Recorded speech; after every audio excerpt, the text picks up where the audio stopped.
అందరికీ నమస్కారం. ఏపీలో పింఛన్ పంపిణీపై కూటమి ప్రభుత్వం కొత్త మార్గదర్శకాలను జారీ చేసింది.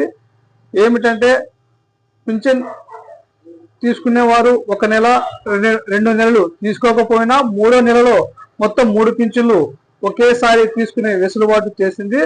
అదేవిధంగా 3 నెలలైతే ఎవరు పింఛను తీసుకోకపోతే వారిని ఆ పింఛన్ రద్దు చేసే అవకాశం ఉందని ఈ మార్గదర్శకాల్లో పేర్కొంది. ముఖ్యంగా ఇప్పుడు ఉదాహరణకి నవంబర్, డిసెంబర్ లో పింఛన్ తీసుకోకపోయినా జనవరిలో 2 నెలలు ప్లస్ జనవరి నెలలు కలిపి మొత్తం 3 నెలల పింఛన్ ఒకేసారి ఇస్తారు. అలా కాకుండా నవంబర్, డిసెంబర్, జనవరి ఇలా 3 నెలల పింఛన్లు తీసుకోకపోతే ఆ పింఛన్ రద్దయ్యే అవకాశం ఉందని ఈ మార్గదర్శకాల్లో సూచించింది. ఏదేమైనప్పటికీ కూటమి ప్రభుత్వం 3 నెలలు తీసుకునే వెసులుబాటు కల్పించినందుకు పింఛన్దారులు హర్షం వ్యక్తం చేస్తున్నారు.